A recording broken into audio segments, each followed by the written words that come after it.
Hello and welcome to the Channel 1 Newsroom from our studios at number 5 Ula Hansen Lane at Tesano. I'm Frema Edunyame. Coming up. Ghana, U.S. partner in probe of fatal Air Force helicopter crash.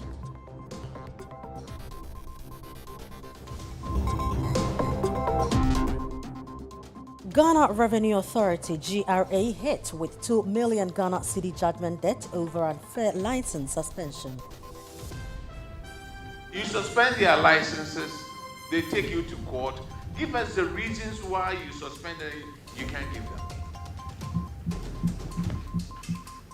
And because of that, we pay over 2 million Ghana cedis.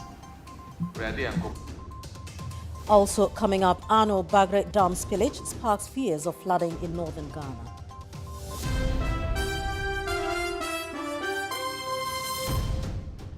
Political battleground shifts as NDC NPP present fresh candidates in Akwatia for by-election scheduled for September 2.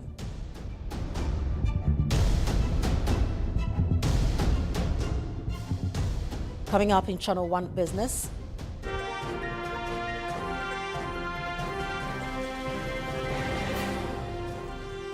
Over 20,000 First Fund customers threaten protest over unpaid monies.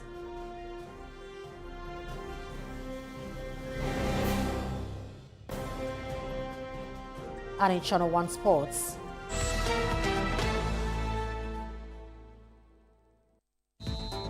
Black Stars gear up for World Cup qualifiers against Chad and Mali.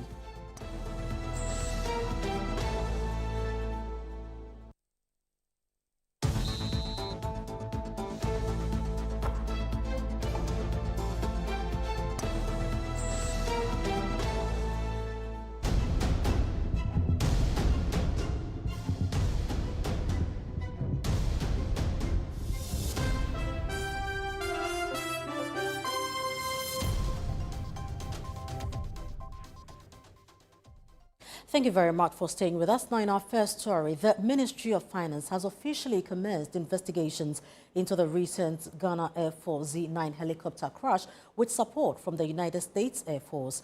The crash, which occurred in the Adansia-Krofom district of the Ashanti region on Wednesday, August 6, claimed 8 lives.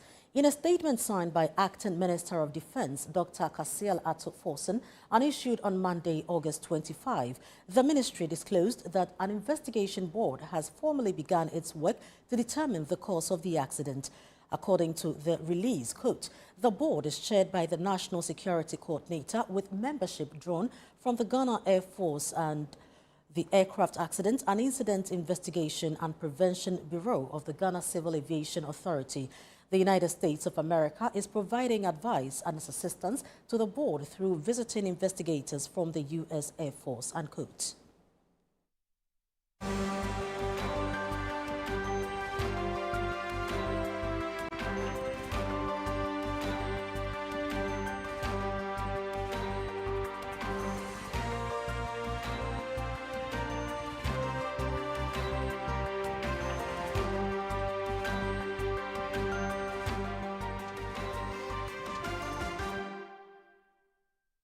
Let's now shift our attention to the upcoming by-election.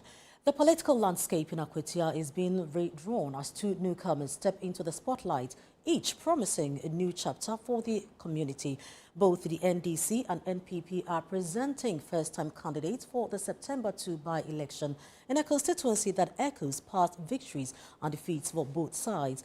As voters gear up for the upcoming by-election, Channel 1 News' Nanato Boateng delves into the geography of the battleground for this all-important by-election. Akwatia, nicknamed Diamond City, is the capital of the Denchemboa district of the Eastern region. It is the main center for diamond extraction in Ghana, hence the nickname Diamond City. Unfortunately, there has been a decline in the diamond sector due to concerns over conflict diamonds and decreased investments, leading to significantly negative impact on the town's economy in the late 2000s. Now, many residents have therefore moved to artisanal gold mining, but Akwatia remains largely a farming community. The Akwatia constituency is bordered by Kede to the west, Isaman to the east, Tiwa West to the north, and Oda to the south. Now, there are a number of towns in the Akwatia constituency, with some notable ones, obviously, due to their political significance, being Buedua, Takrase, Apinaman, Jinase, Sechikrom, Topraman, Okumaning, among others. Most of these towns have Zongo communities dominated by people of northern descent. The constituency has had the Electoral Commission declare a by-election due to the unfortunate passing of its Member of Parliament, Ernest Kumi. This by-election is scheduled for September 2, and so we've come to the constituency to gauge the mood of the constituents, preparations by the political parties, and to give you an idea of what the Akwatia constituency is made of, its makeup, its economy, its people, and how they are voted over the years. Join us.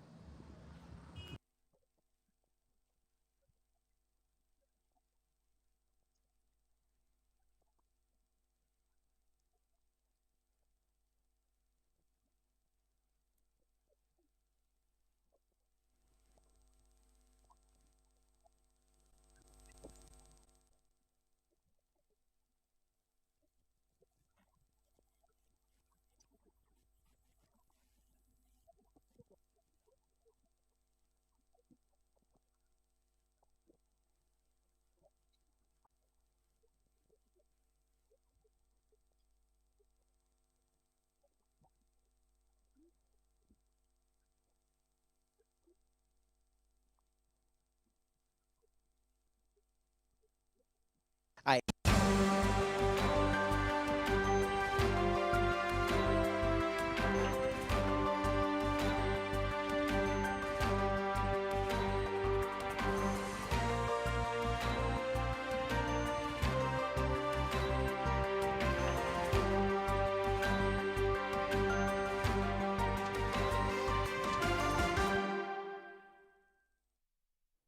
Residents, farmers and border communities of Burkina Faso are expected to bear the brunt of the Bagre Dam spillage.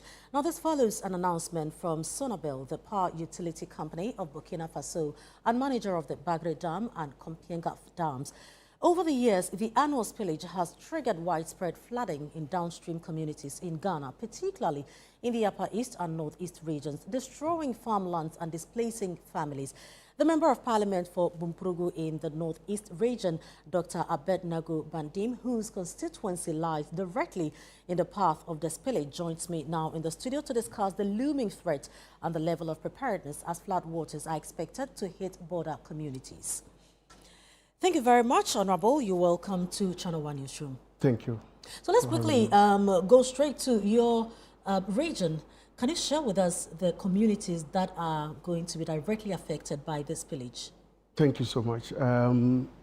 I come from the Northeast region, and almost all the districts in the Northeast region will be affected by this spillage. And the Upper East as well, almost all the districts in the Upper East. If you consider that we sit under the Burkina Faso, and anytime there is a spillage, then all the districts in both Northeast, Upper East, and some parts of Upper West are directly affected. Do we know roughly about how many communities we are looking at? You know, in the Northeast, for example, we have 6 districts. Right. And all the 6 districts are affected. Okay. So it would be difficult like to measure. The entire region is affected. Right. You see, if the way it is, you know, we have the Fumbisi valleys in the western part of the Northeast. Right. Yeah, which comprises of parts of the Upper East, which is Fumbisi, Sandema, and then we have in the Northeast the Yakba, where farming of rice is gaining grounds. Right. And then we have the middle part of the region where we have Wale Wale and the Nasia rice production valleys are also affected. And in the extreme east, where I come from, Kwanduri, part of the upper, the East Mampresi, that is Nalergu, we are talking about Gambaga, we are talking about all those communities along that are affected. Right. So are residents aware this is going to happen? Well, they are aware because it is an annual ritual. Right. They are aware, and they know that during this time, August and September, at any time it will be spilled. Right. They are aware, even before the official announcements are made. However, they are just helpless. They are not able to do anything because, look, you can't take your house and relocate it. Yeah. You can't relocate your farm. That is where you get your daily I get it, so I get it, difficult. but this is also a serious issue that there's not much you can do about it, even if you stay in your home. So have you been able to, or are you aware of any early warning systems or evacuation measures that have been put in place? Yes, I'm aware that there is an effective collaboration between the 5 northern regional ministers, right, you know, and their NADMO coordinators, who are already going from one community to the other, educating people to evacuate, and then also take along their livestock and all of that, so that they can just take whatever they can take. But I mean, there's no much apart from that. So now we are fighting for loss of life, not people to lose their lives, but then their livelihood, talking about livestock, talking about crops and houses, will definitely be submerged and will be destroyed. Wow, that's terrible. That's serious. It is. But yeah, go on. Yes, I was going to say that already this year we had very erratic rainfall pattern. Right. And crops are not doing well. In fact, I'm just coming from the constituency. When I landed from the airport, then your producer called me to appear. Because we need you here to come and tell us exactly how the people will be safe. Exactly. What I saw, it's so heartbreaking because the rains didn't start early this year. We have a situation where some, insects are just destroying the crops. But whenever there are rains, then the insects are not able to overpower the crops. But in this case, this year, it is not the case. So there are destruction of these insects. So we've been expecting this since last year, because it's an annual occurrence, like you rightly mentioned. Yes. How prepared is the district assemblies? Do you know? Yes, like I said, the 5 regional ministers and their DCs and MCs have had regular meetings. What has come out of that? So what have they been saying? Well, in some areas, I can tell you that they have prepared boats that when the flood takes place, they will be able to go around to assist people and all of that. And I also know that they have prepared areas where they can evacuate people to go. So there are provisions of tents, that people who would not have place to sleep, who cannot go to lodge with relatives, can find comfort over there. So there is some preparation. Because these are temporary measures to deal with a solution immediately it happens. But so we know, as we sit here, that next year the Bagre Dam will be spilled again. What are we going to do? How do we find a lasting solution to this? Yes, I know. In fact, about 2 weeks ago, the majority leader, the Honorable Muhammad Yarga, met with leadership of the Northern Caucus, of which I am one, together with the 5 regional ministers. Right. And in that meeting, it came out that government is preparing a long-lasting solution where they would build dams or reservoirs to be able to harvest the water that would be spilled. No, this is not a tomorrow issue. Yeah, that's what it's a long-term issue. Very long, because if you're not going to be building dams to collect this water, it's not something that we are looking at in the very near that is what we have to do eventually, so that we can also make use of that water. I mean, it can be used if it is harvested. It can be used for irrigation, and then we can also direct it into the Akusumbo Dam and all of that. So that's a long-term solution. But there are also short-term measures that I believe government is involved in getting it. But are there any things, that residents themselves can do to mitigate their losses a bit better?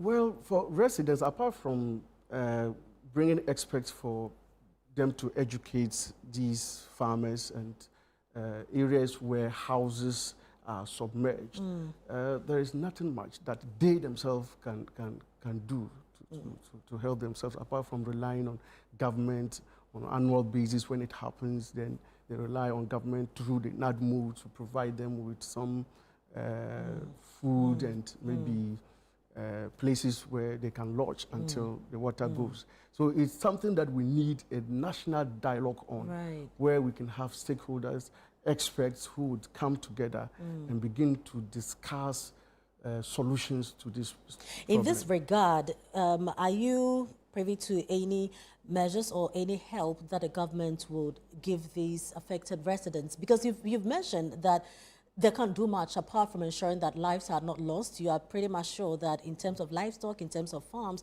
they're all going to be submerged. People's homes may be submerged. How do they bounce back? That's a difficult one. Every year, people lose. You are their leader. They'll be asking you this question. And you knew from last year that this would happen. So what next? After the waters have receded, how do we bounce back? So like I said earlier on, it would be difficult to relocate, because that is where they live, that is where they get their livelihood. You can't carry your land away, you can't carry your house away. So you only have to prepare to reduce the impacts, but you know it will eventually come. So we prepare, we educate them so that the impact is minimal and not dire on them. That is, right. Yes. So currently, are you aware of government's preparedness towards the spillage? Yes, I'm very much aware. Like I said, collaboration between the Ghanaian authority and the Burkina side. I mean, basically on information, so that we are aware ahead of time, so we can educate our people and then urge them, and sometimes force some of them to move from the areas that are hard hit, so that we don't lose lives. So apart from that, there is that collaboration between the regional ministers and NADMO.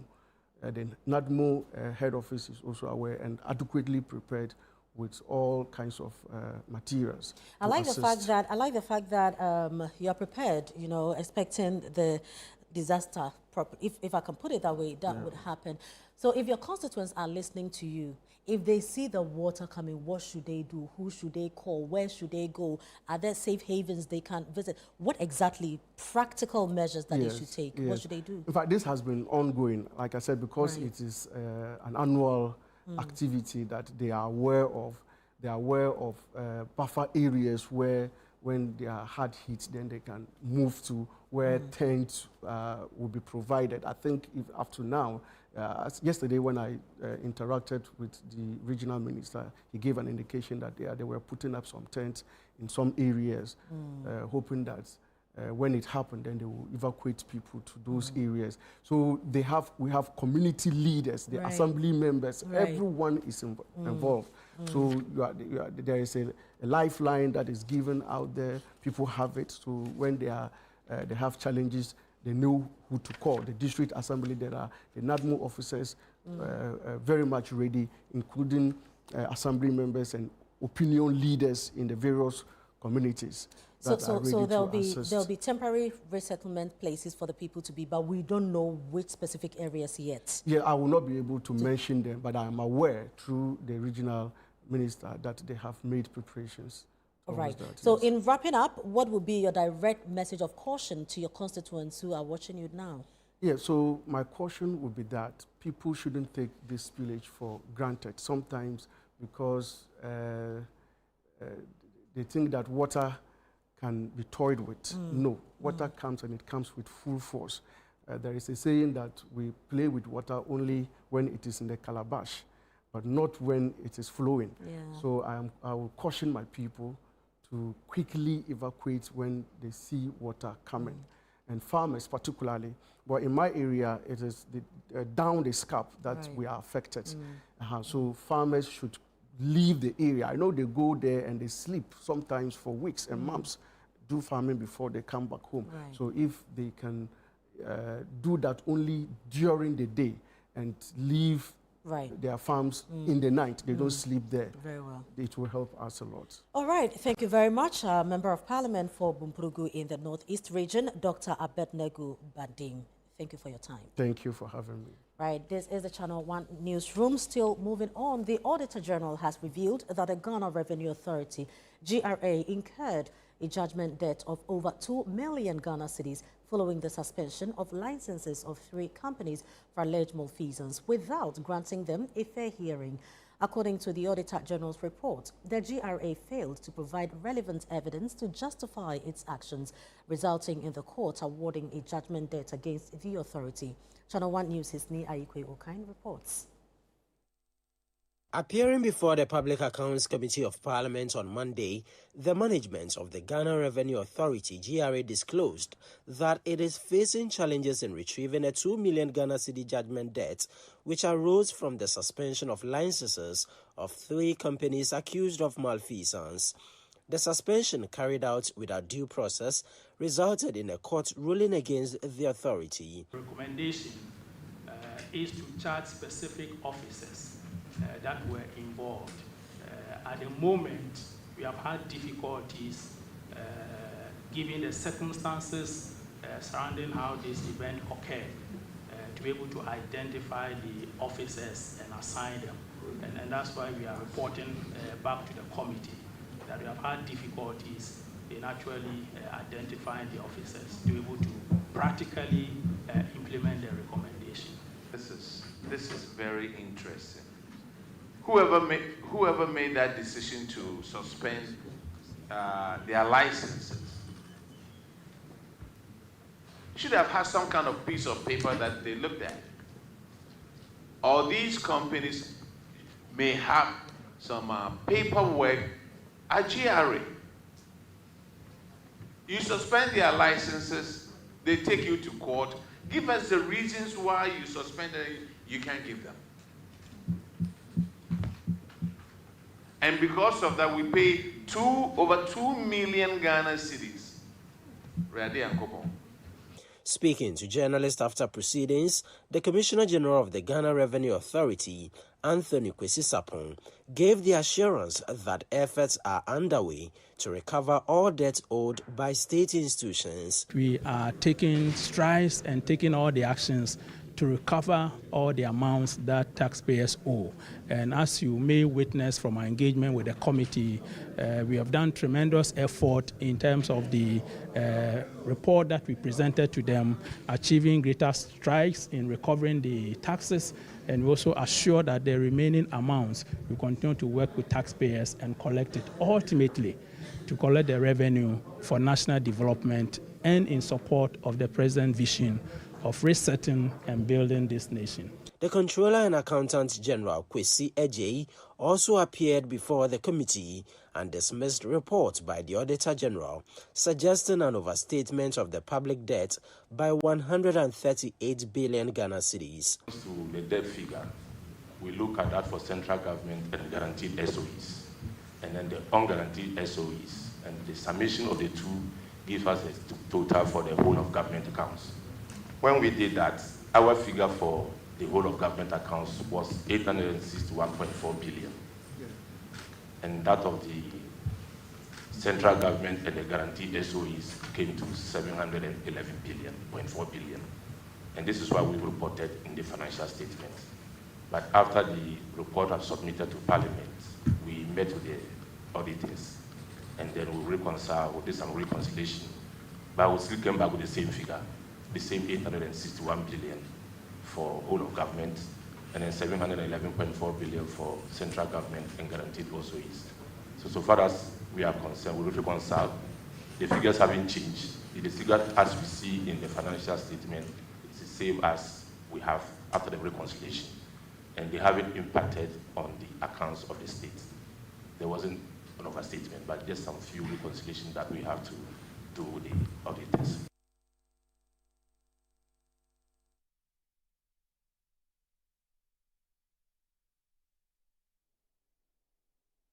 The West African Examinations Council WAEC monitoring team has confiscated a mobile phone belonging to an invigilator, Bright Amoa, at Forces Senior High Technical School in Accra.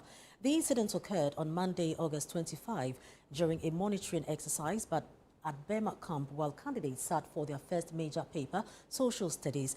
In the Ashanti region, head teachers have signed an undertaking to ensure strict compliance with examination regulations. The following report has more. In Accra, the WAEC monitoring team visited 3 centers: Forces Senior High Technical School, Accra High SHS, and a WAEC center hosting 2 private schools. The exams generally ran smoothly, except at Forces SHS, where the invigilator's phone was seized. The phone belonging to Brett Amwa contained solved questions from oral English and picture-making papers. Although those subjects had already been written, WAEC suspects the material could have been used for more practice. The phone was confiscated, and WAEC's head of national office, Dr. Rosemond Wilson, later briefed the media. One invigilator was in possession of a mobile phone, and the invigilators are not supposed to take mobile phones to the examination hall. So we have taken the matter up and we will deal with it. Actually, the mobile phone had a write-up of, it had some of our questions for the previous exams they have written, like picture making, English orals. It had some of those questions on it and also answers to the questions on it. This invigilator will be reported to his employers, which is GES, to take action on them.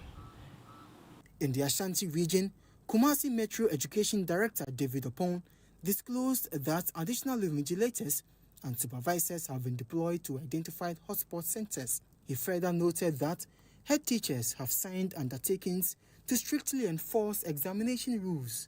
This year, we are strengthening all the existing measures, supervision, monitoring, and everything. And we've also identified critical hotspots areas where we have beefed up the number of invigilators and supervisors over there. But what is so special about this year is that Ghana Education Service and WAEC, they have committed the headmasters to this particular exercise. The heads have assigned undertaking, and they have deposited it at the various WAEC branch offices. The meaning is that heads are supposed to be accountable. They are to ensure that the examination is conducted within that kind of environment where there won't be any exam malpractices. So should any exam malpractices happen in any particular school, the head of that particular school will be held accountable. Meanwhile, WAEC has dismissed a demand by the National Union of Ghana Students for student representation on its key decision-making committees. NUCs are students, and with our exams, invigilators and supervisors are to be workers of the GES, and NUCs are not staff of the GES. So they cannot come and invigilate or supervise our exams. But moreover, with the investigations and the rest, we deal directly with the candidates.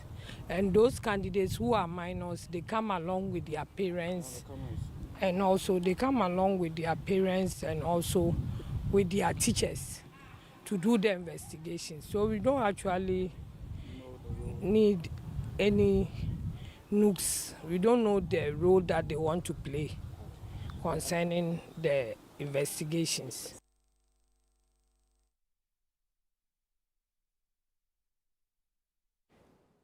The Upper West Regional Police Command has arrested a 38-year-old woman, Abna Martha Manibe, for allegedly stealing a week-old baby and the belongings of the child's mother. A police statement signed by Regional Commander DCOP Dako Ofe Lomutu said the suspect posed as a patient's caretaker and tricked the mother, Kofi Mwembel, into leaving the hospital. Kofi had given birth to a baby boy on August 1, 2025 at the Wa Regional Hospital. On August 10, the suspect allegedly lured her to the Wa market under the pretext of buying diapers. While there, Manibe absconded with the newborn and the mother's handbag, which contained cash, a mobile phone and other valuables. A swift investigation by the Domestic Violence and Victim Support Unit, DOVSU, led to her arrest at a hideout in the New Billy community in the Savannah region on August 15. The baby was rescued unharmed and has since been reunited with his mother.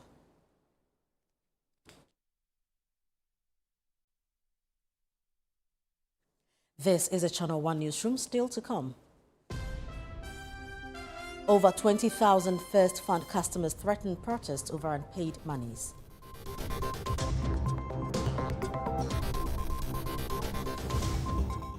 We'll be right back with the details. Don't go away.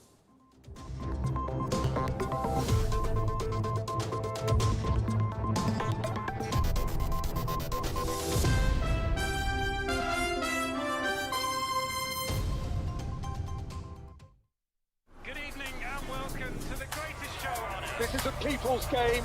They will be bubbling about this one for weeks and months to come. Let's go!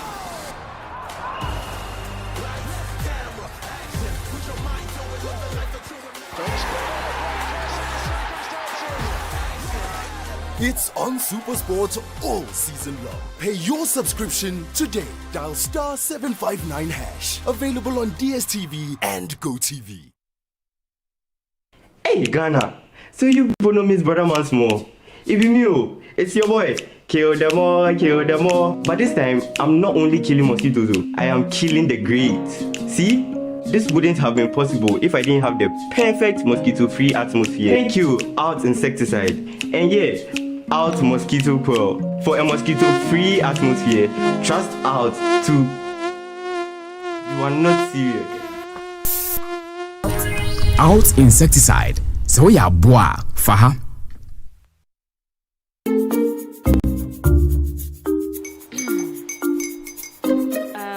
Kwame and his uncle are almost here. Wait a minute. This one too, your friend Kwame. Wait, Kwame. As in the same Kwame again? Yes, Mommy. The second coming. Into all this tension just to reintroduce that broke boy from Kaswa. Why would you deceive the family like this again? Now I understand the whole delay. Troll from Kaswa. Why wouldn't he be late? Or be late? Of course.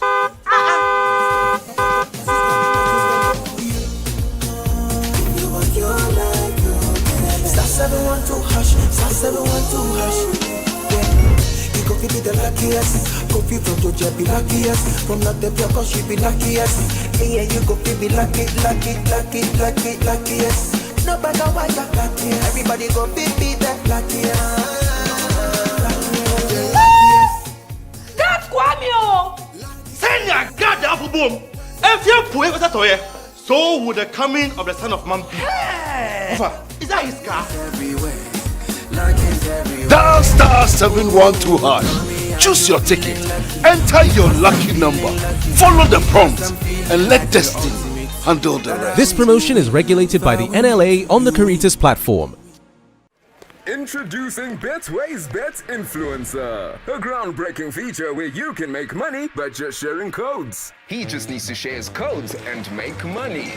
The more his codes are used, the more money he makes. Oh yes. So, what are you waiting for? Anyone can be a bet influencer. Share your codes and make money. Bet Influencer, another world first from Betway. This advert has been approved by the Gaming Commission of Ghana. Betway, get way more.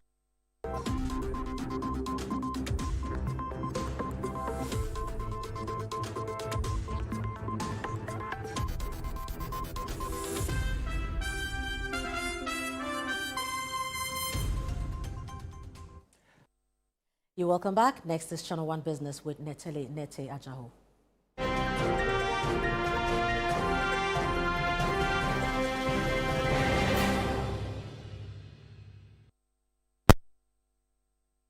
Channel 1 Business is brought to you by MTN and EcoBank.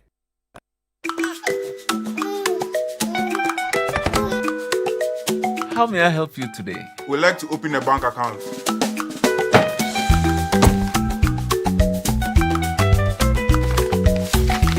Sign here, sign here, sign here, and here.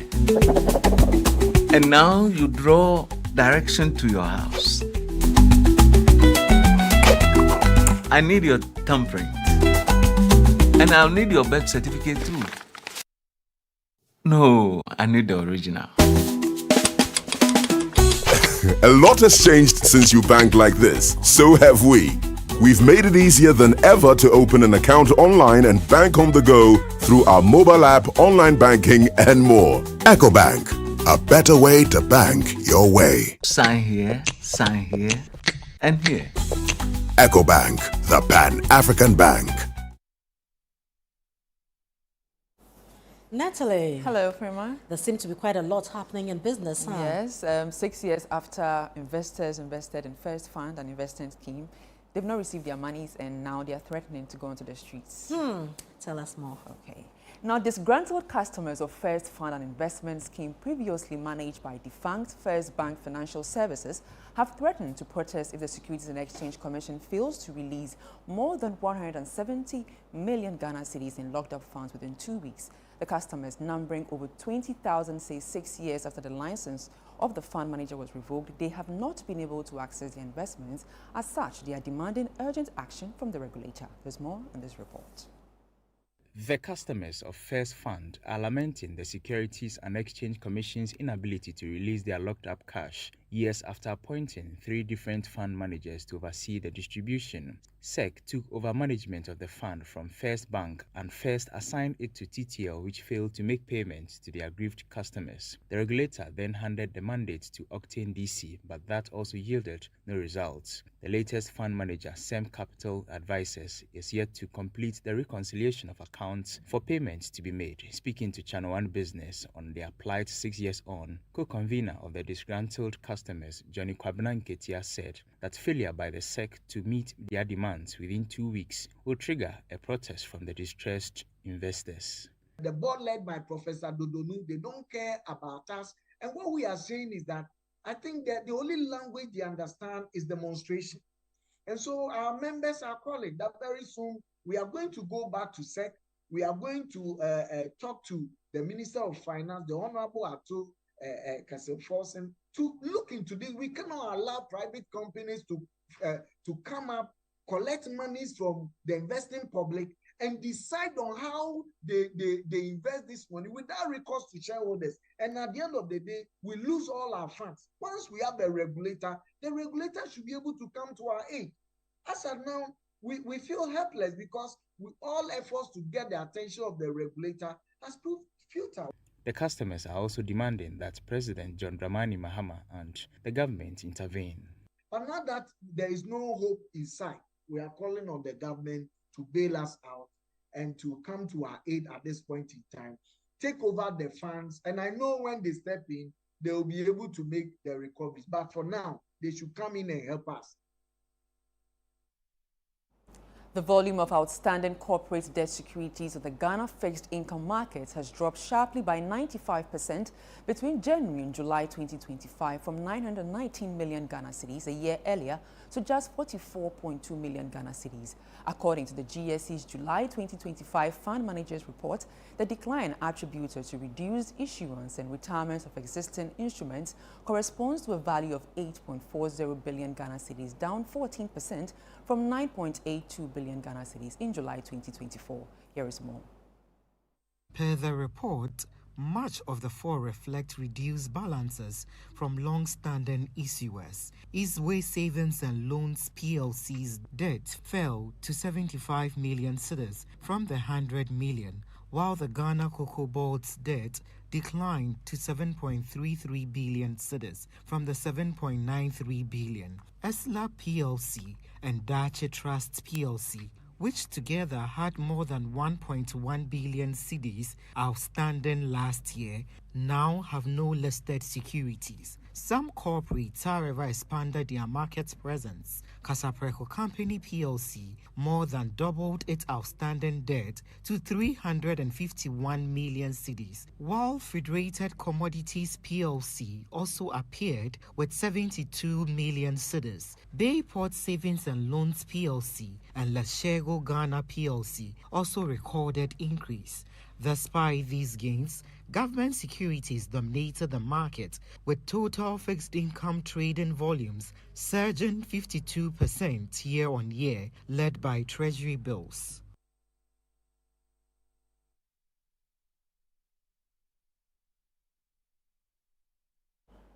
Now, government will at the next sitting of Parliament introduce the Innovations and Startup Bill aimed at creating a more supportive environment for startups and innovation-driven enterprises.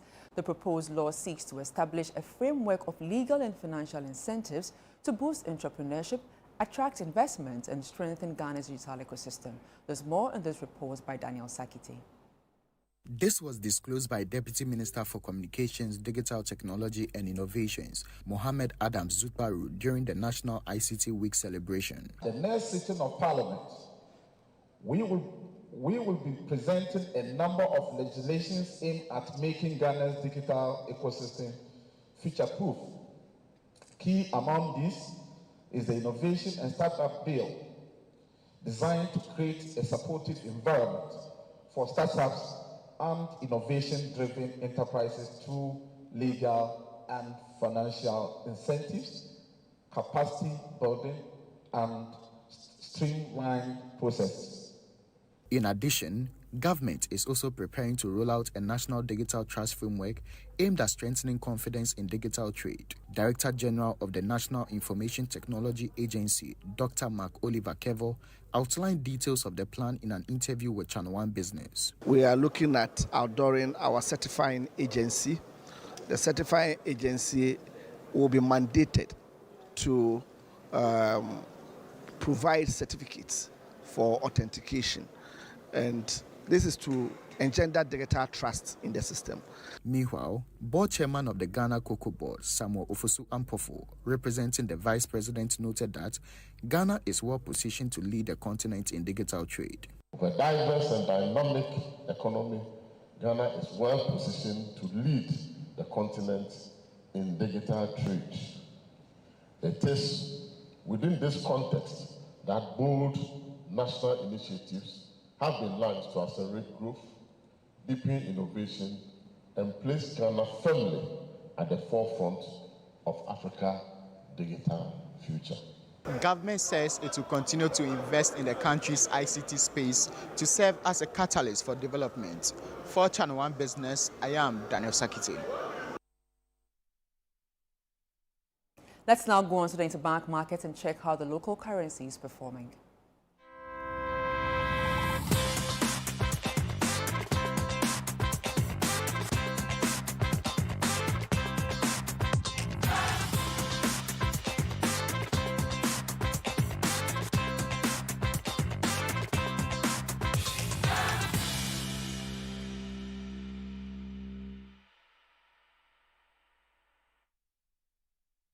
And that's all for Channel One Business. I am Neteli Neti Ajahu. Back to you, Frima. Thank you very much, Neteli. See you later. Okay. Right now to some other stories. Despite being frontline players in Ghana's education sector, teachers say they are often sidelined in the formulation of key policies such as the introduction of new curricula. They argue that this practice hampers effective teaching and learning and are therefore calling for reforms to ensure their active involvement in policy design and implementation. Central Regional Correspondent Akwatia has more. Ghana's new basic school curriculum was introduced a couple of years ago, but many teachers say they still do not fully understand the policy. Without adequate knowledge of new pedagogies, they fear they cannot effectively teach their students, a situation that could lead to poor performance. Any curriculum that is introduced, a teacher may be handicapped in that regard because the teacher has received the initial training at the college. So any new curriculum that will come will also come with other new methods, and the teacher should be well versed in the methods. Unfortunately, the training that was conducted for teachers, we all know that it was very short and we could not get the best of it. Beyond this, challenges such as inadequate teaching and learning materials, as well as limited classroom infrastructure, continue to hinder smooth implementation of the curriculum.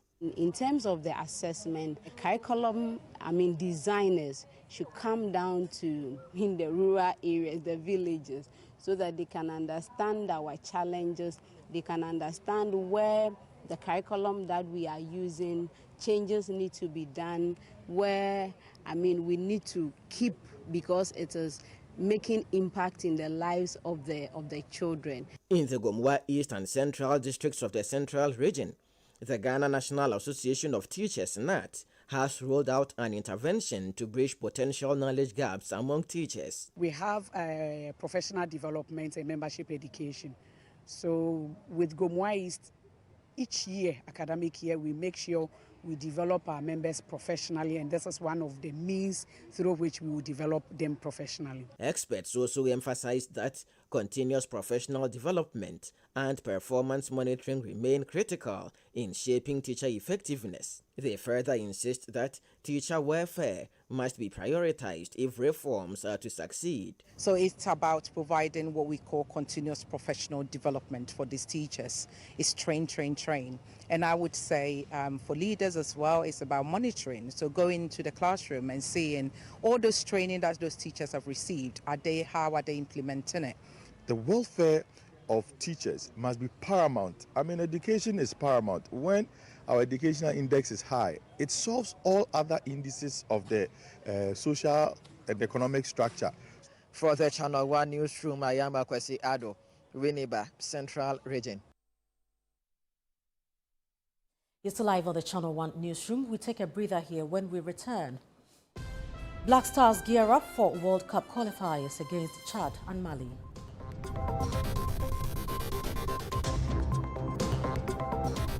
We'll be right back. Do stay.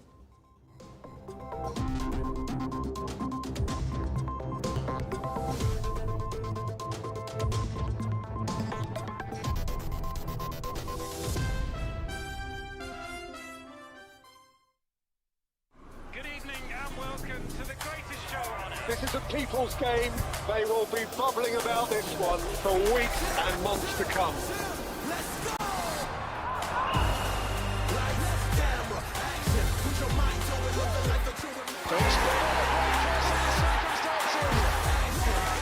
It's on SuperSport all season long. Pay your subscription today. Dial star 759 hash. Available on DSTV and GoTV.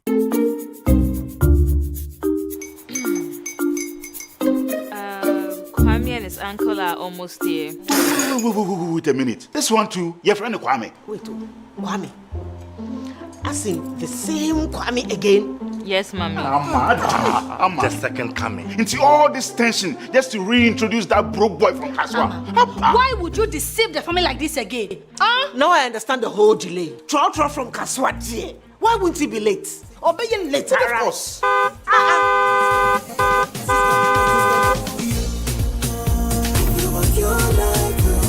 Star 712 hash, star 712 hash. You go be the luckiest. Go be from Georgia, be luckiest. From Natebia, cause she be luckiest. Yeah, you go be luckiest. No matter why you're luckiest. Everybody go be the luckiest. That's Kwame! Send your God up boom. If you put it with a so would the coming of the Son of Man be. Hey! Is that his car? Dial star 712 hash. Choose your ticket. Enter your lucky number. Follow the prompt and let destiny handle the rest. This promotion is regulated by the NLA on the Caritas platform. In Ghana, West Africa, the mornings are somewhat, if not for the perfect companion. What a good day to start. Another day. It's always smiles knowing we are together. Ooh, what a feeling. Work is always effective with NASCO home appliances. If it not be you, then who go there? No wahala. If the sun is up, we there for your appetite. Never a dull moment to go with something chill. And Nijepa, I want NASCO fear. NASCO, bring home happiness. Introducing Betway's Bet Influencer, a groundbreaking feature where you can make money by just sharing codes. He just needs to share his codes and make money. The more his codes are used, the more money he makes. Oh yes, so what are you waiting for? Anyone can be a bet influencer. Share your codes and make money. Bet Influencer, another world first from Betway. This advert has been approved by the Gaming Commission of Ghana. Betway, get way more.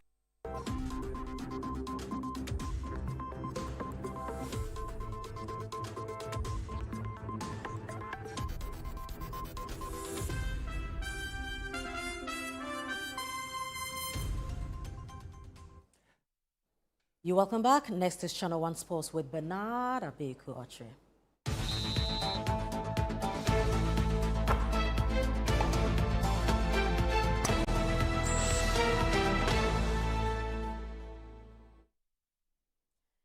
Bernard! Hi, friends. You're welcome. Thank you. What's up? Good to see you. Great We're to see talking you about too. Black Stars here. And they'll be in action. Yeah. Next month. Against Mali and Chad? Yeah. Okay. And they have to produce result. After Mali and Chad, we have to. And delay. Mali and Chad? Oh, Charlie. Let's get into it, shall we? Please go on. All right, that was great. Now, the Black Stars of Ghana will return to action on September 4 and 8 when they face Chad and Mali in match day 7 and 8 of the 2026 FIFA World Cup qualifiers. Head coach Otuado was expected to announce his final squad for the crucial fixture will have the advantage of several players hitting top form for their clubs. My colleague Gabi Ofe takes a look at the Ghanaian players impressing since the resumption of the major European leagues. September promises to be a crucial month for Ghana's Black Stars in the 2026 FIFA World Cup qualifiers as they face Chad and Mali in the match day 7 and 8. The Black Stars must win both games to secure qualification for the tournament to be staged in the USA, Canada and Mexico. Ahead of the two decisive fixtures, head coach Otuado will be encouraged by the fine form of several key players since the return of the major European leagues. Mohamed Kudus has featured for 250 minutes with Tottenham Hotspur so far, registering 2 assists, including a standout display against Manchester City at Etihad Stadium. Antoine Semenyo has also been impressive for Bournemouth, clocking 180 minutes in the Premier League with 2 goals, all against Liverpool, and an assist to his name in the subsequent game against Wolves. In the Championship, Jordan Ayew and Fatai Isaaku have both made bright starts with Leicester City, with Fatai notably scoring a stunning goal against Charlton Athletic on Friday. Here is Fatawu after a flowing move. He can run at the fullback here, Fatawu. Oh, he scored! An absolute belter! That is trademark Abdul Fatawu running in from the right-hand side onto his left foot. The Ghanaian attacker has already clocked 247 minutes of action since recovering from an anterior cruciate ligament injury. It was a tough movement, and I just had to take my decision because we needed a goal to come on top of the game. And yes, when I did, unfortunately went in, and yes, that gave us the 3 points. And it's all about the team and how the people even come out from the bench, give out, and the love we got from the fans, all in just make things easy for the team. And yes, great, we had the 3 points. For Jordan Ayew, it's 278 minutes under his belt for Leicester City in the Championship, though he's yet to register a goal or assist in the 2025-2026 campaign.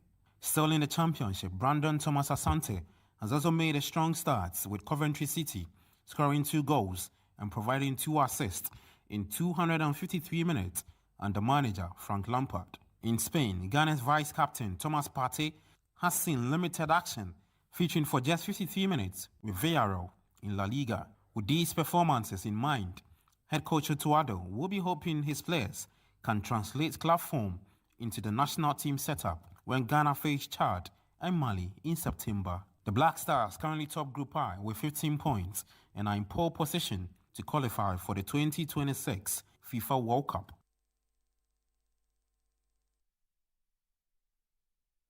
Well, away from there, Newcastle United ended their Premier League with that's their Premier League game against champions Liverpool in a 2-2 stalemate after the match week 2 fixtures of the English Premier League at the St James Park. Newcastle were without their talisman Alexander Isak amid ongoing transfer tussle between the two clubs, with a transfer window set to close on September 1, 2025.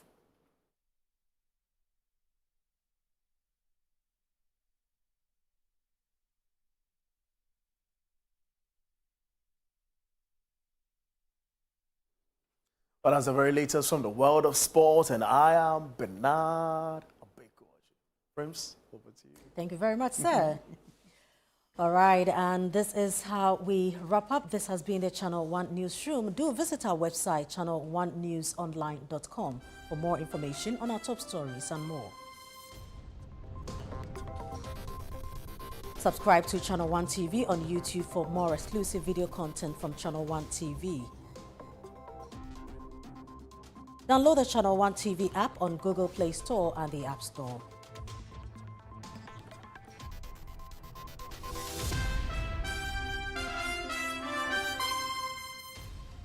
I'm Frema Eduname. Thanks for watching.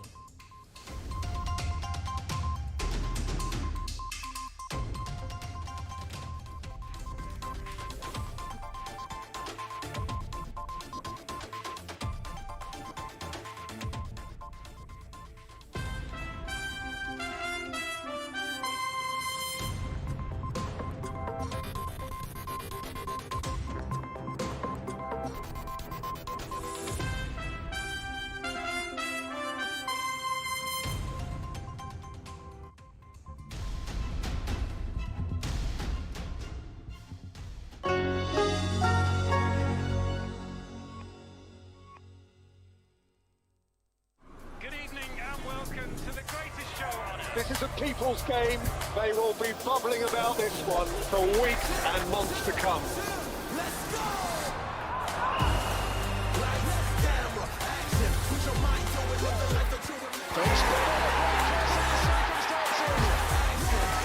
It's on SuperSport all season long. Pay your subscription today. Dial *759#. Available on DSTV and GoTV. Looking for a one-stop shopping destination for all things made in Ghana? Eager to experience a remarkable fair that showcases the richness, creativity, and innovation behind Ghanaian products and services? Then get ready for the This is Ghana Exhibition 2025. The This is Ghana Exhibition highlights the brilliance of Ghanaian entrepreneurs, artisans, and businesses who continue to shape the narrative of homegrown excellence. This is Ghana's biggest trade fair and exhibition, bringing together SMEs, startups, research and manufacturing sectors, indigenous corporate bodies, and local creatives in one exciting space. The This is Ghana Exhibition 2025. Come explore, engage, and be inspired by the businesses and brands that are redefining Made in Ghana across every sector. The dates: Saturday the 6th and Sunday the 7th of September 2025. Time is 10 a.m. through to 5 p.m. each day. The venue is the A4 Sutherland Children's Park. For enquiries or participation details, call us on 0205-973-973. The This is Ghana Exhibition 2025 is powered by Channel One TV and 97.3 City FM and is proudly sponsored by MTN, EcoBank, Side Hustle by EK Brand Consult, Ghana Enterprises Agency, Ghana Export Promotion Authority, and Ghana Exim Bank, and is supported by Twillium Industrial Company Limited and Build Financial Technologies.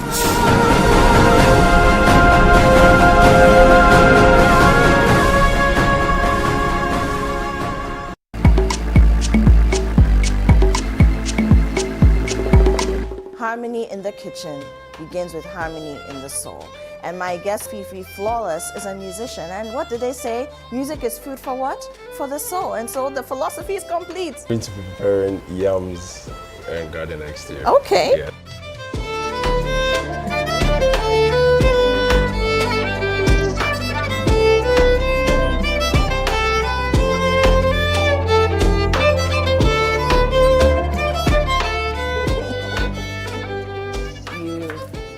Joined the orchestra and then you met like-minded people. Yes, so that was after secondary school, you didn't want to. Yeah, I didn't want to just go into anything. I just wanted to continue with the instrument. So it was there I met AJ Fannin. Okay, so that means you started learning the instrument. Even was it when you were in high school or before you went to high school? So I was introduced to it when I was in high school. Okay.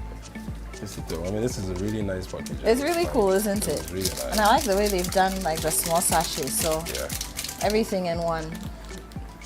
Shall I stay?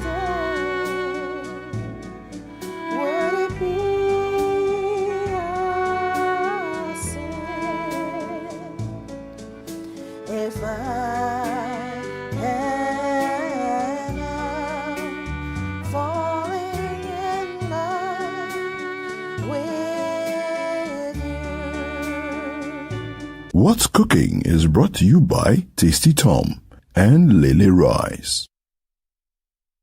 In a world filled with challenges, we all need guidance, hope, and a lifeline to anchor us. This is Lifeline, and I'm your host, Fred Crunchy Mensah. From social issues, relationship challenges, and family matters, Lifeline is here to inspire, uplift, and guide you on your journey. Where we give you support, where we hold your hand through the valley and through the thick and thins of